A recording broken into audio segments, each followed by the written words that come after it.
орзугул эшонкелдиеваи 20 сола ки дар пайи як муноқиша бо корд писари ҳамсояро захмӣ кардааст мегӯяд ин корро қасдан накард ва танҳо ба хотири ҳимояи худ ба сӯи ӯ корд кашидааст. аз муноқишаи орзугул бо Шароф Абдуллоеви 17 сола ки ҳарду ҳам сокини шаҳраки ҳаёти нав дар ноҳияи Ёвонанд, вазорати корҳои дохилӣ дар сомонааш хабар дод ва гуфт аз рӯи ин ҳодиса тафтишот идома дорад.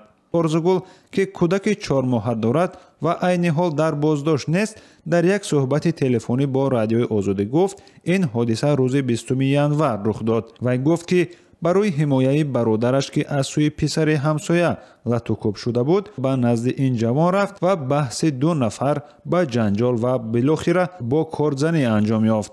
орзугул мегӯяд писари ҳамсоя ӯро буғӣ кард ва ӯ ҳам барои раҳо кардани худ ва берун овардани нафас бо корди худ ё чоқе ки дар ҷайбаш буд бо бадани ҷавон зад. орзугул мегӯяд рафтам ҷангкунӣ рафта будам ки дар дастам як курсаи майдар ҷуфт буд ва заданӣ набудам шовайда яке ҳардум систем чанд вай мара қустам ҷастид аз сима ай худма мекунам гуфта ба пурса шовайда. орзугул мегӯяд аз ин амали худ сахт тарсидаву пушаймон ҳам ҳаст. ба суоли ин ки чаро ин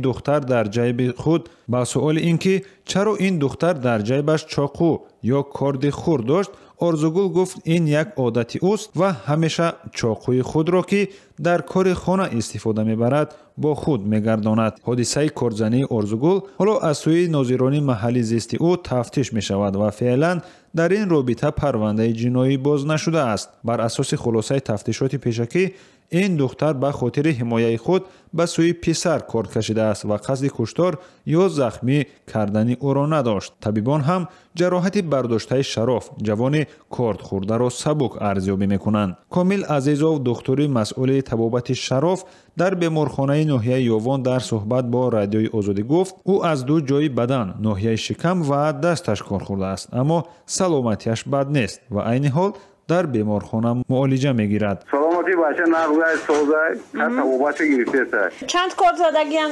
2 ҷоша. ҳарчанд ҳодисаи бо кордкашӣ анҷом ёфтани муноқишаҳои ҷавонону ноболиғон дар чанд соли ахир дар Тоҷикистон рӯ ба афзоиш овардааст, аммо дар ин авохир вазорати корҳои дохилӣ аз ҳодисаҳои даст ба ҷиноят задани занону духтарон аз ҷумла кордкашии онҳо ҳам хабар медиҳад. маъмулан чунин ҳодисаҳо омилҳои иҷтимоӣ доранд ва ба мушкилот ё кадом низоя дар хона рабт дода мешавад. наздикони орзугул ҳам ки соли пеш оиладор шуда буд мегӯянд ӯ зиндагии оилавии хуб надошт ва 2 ҳафта пеш баъди як ҷанҷоли хонаводагӣ қаҳр карда ба хонаи модар омад. ӯ падар надорад ва модараш ҳам ҷои кор намекунаду зиндагиашон ба сахтӣ мегузарад. Хошқул Ҷайсанова, модари орзугул, мегӯяд асобаш вайра вайрон буд, ҳам хушамаш кутам соз набуд, ба гуфта ки бура гуфта иям амурӯз ки пулам надода пиёда тои мехонакам умдубда.